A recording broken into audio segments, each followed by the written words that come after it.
na visão do senhor, é importante mesmo que a igreja esteja ali? Quando eu digo igreja, assim, a presença dos sacramentos, a presença de uma catequese firme na escola, porque 3 coisas: família, escola e igreja, para formar o ser humano, né? Para formar a criança. Como que o senhor vê isso assim? Porque hoje muitas escolas católicas têm medo, por exemplo, não, nós temos que dar um ensino religioso, não precisa ser tão assim, nós temos que respeitar todo mundo, o relativismo mesmo, vamos respeitar a ideia de todo mundo. É claro que as nossas escolas, elas entraram no roldão dos sindicatos da educação e entraram nesta perspectiva da concorrência comercial, uma metodologia aberta a essas novidades, e o relativismo vem juntos. Eu não vejo uma saída para isso, não. As nossas escolas, elas estão amarradas, elas estão aprisionadas a esse esquema do politicamente correto.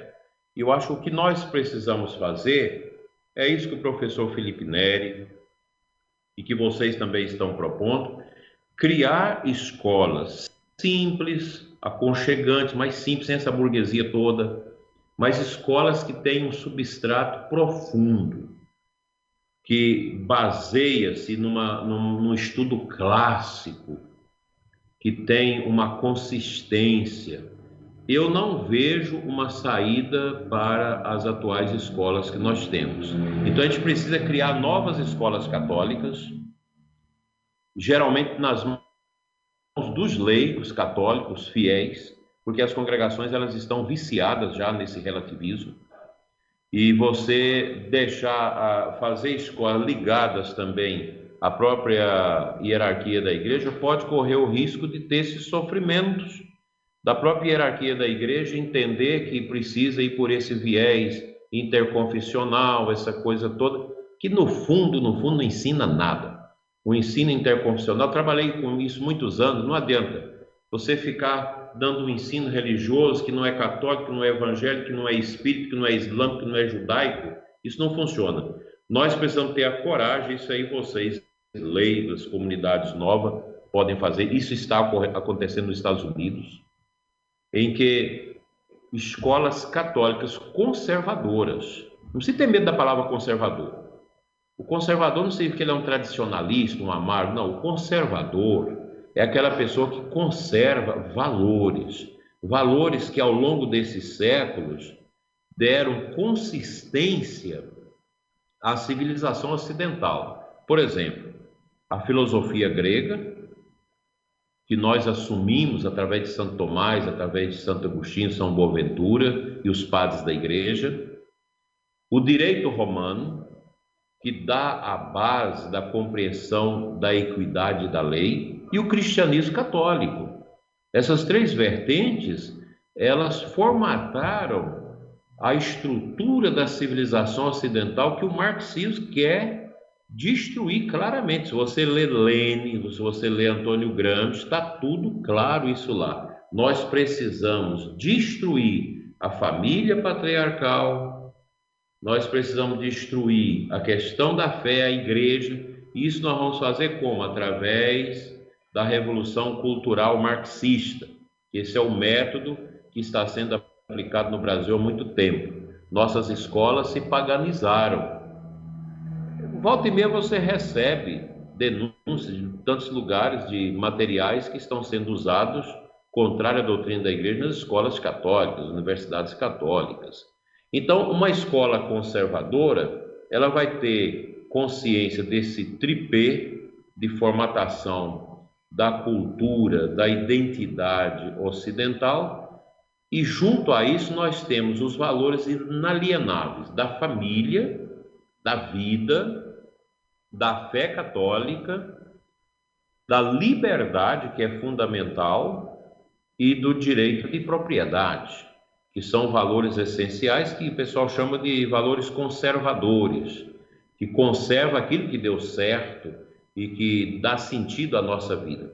As nossas escolas estão preocupadas para formar as pessoas para ganhar dinheiro, para passar no vestibular, para passar no Enem, para alcançar objetivos materiais. Eu acho que os pais católicos, cristãos, não podem ir por esse viés, porque ele é um viés que destrói as pessoas, que pode até ocasionar problemas psicológicos nas pessoas.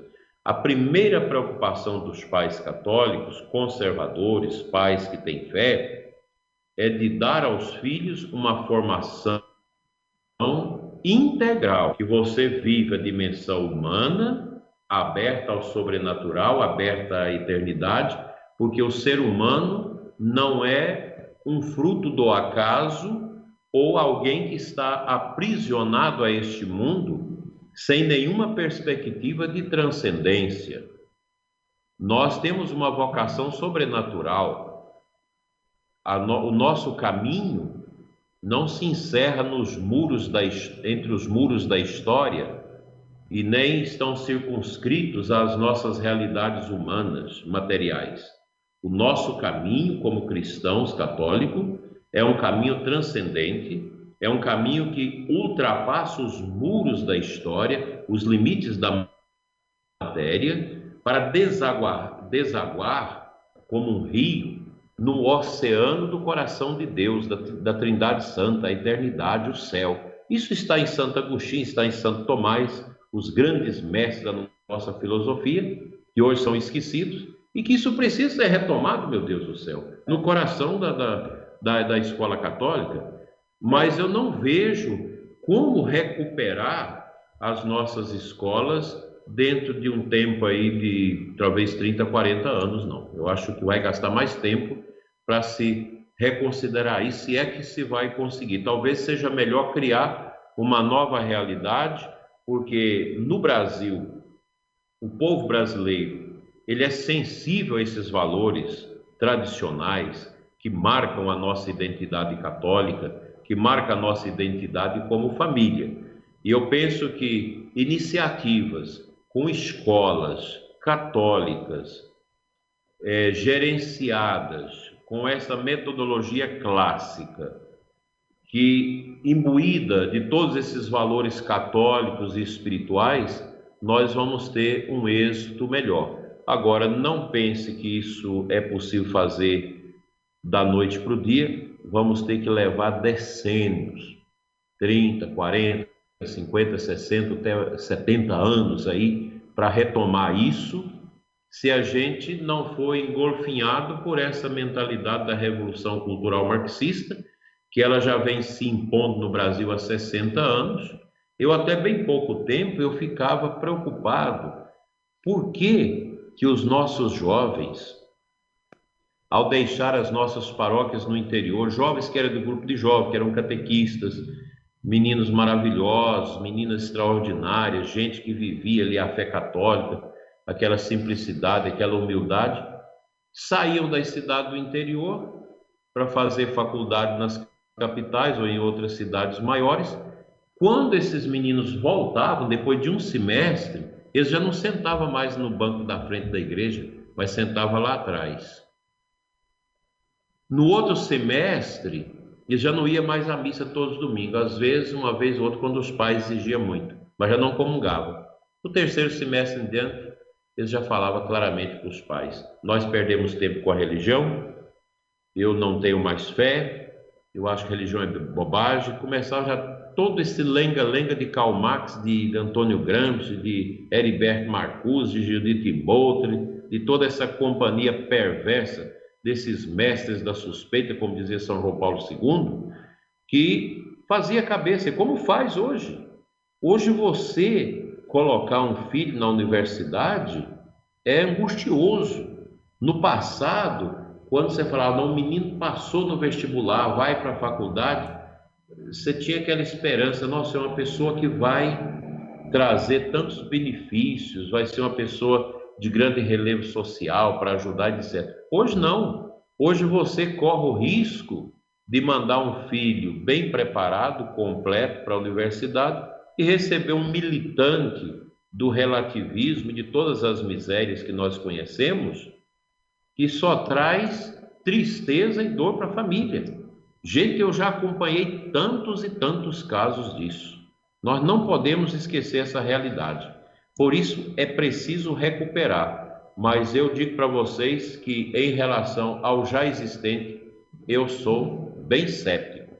Eu acho que talvez começar uma coisa correta, com uma plataforma clara, matricula-se nesta escola quem quer realmente dar uma formação clássica, uma formação integral para os seus filhos, sabendo que aqui é uma escola católica, uma escola que também tem espiritualidade.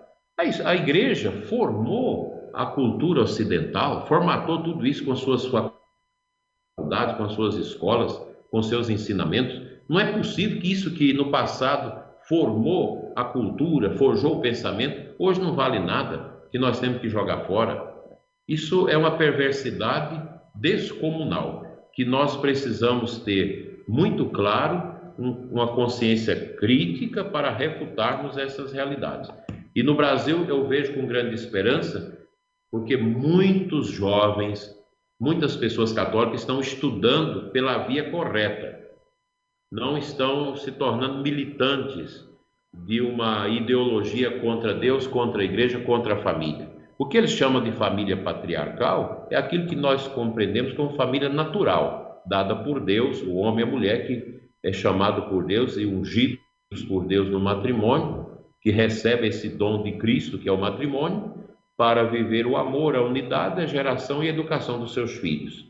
Então, isso para essa mentalidade estranha é horrível. Então, você tem que perseguir, como eu escutei hoje. Hoje eu estava escutando uma palestra de uma pessoa dessa linha, explicando o que é direita, o que é esquerda, por que a bandeira do Brasil é verde, amarelo, branco e azul, e por que a bandeira da liberdade, da libertação dos pobres é a vermelha. Eu fiquei assustado. E é isso que se fala nas nossas universidades. Então se cerceia a verdade. O Brasil hoje vive um conflito terrível, porque nós descobrimos que a nossa cultura, a nossa fé, a nossa igreja, a nossa esperança estavam sendo roubadas ao longo desses 60 anos e sendo introduzido uma pseudo-compreensão da pessoa humana, uma pseudo-compreensão da igreja, uma pseudo-compreensão da família, que nós precisamos refutar isso e buscar naquilo que é o fundamento, a essência, os princípios e os fundamentos, uma solução para esta realidade. Eu vejo isso com grande preocupação, mas também vejo com esperança. Eu acho que a esperança está aí, a esperança é um dom de Deus, é uma virtude, e tem muita gente acreditando nela, tem muitos jovens hoje dando trabalho nas universidades para essas pessoas lacradoras que são contra a igreja.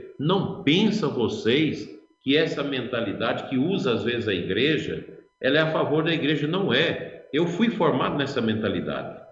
Tem 16 anos que eu saí disso por completo. Eu sei o que é isso, eu conheço de dentro, porque eu fui formado nisso e não vou falar aqui, dar um testemunho mais alargado, para isso que não dá tempo e também não compensa nem recordar isso. Mas é uma mentalidade perigosa que foi roubando os sonhos, roubando a esperança de eternidade das pessoas. Portanto, eu penso que o melhor mesmo é recomeçar. E nós estamos vendo isso, estamos vendo jovens. Outro dia eu vi um vídeo de um professor já quase em tempo de aposentar, surtando dentro da sala de aula por causa de um aluno de 18 anos, não tinha nem 18 anos, 17 anos e pouco, um menino que estuda, um menino crítico, e ele tentando fazer a cabeça dos alunos com essa mentalidade sem Deus, contra a igreja, contra tudo, ele não deu conta de responder as perguntas do menino. Então ele surtou e começou a esmurrar a mesa e jogar os livros no chão. Eu achei aquilo fantástico, porque é sinal de que as coisas estão mudando.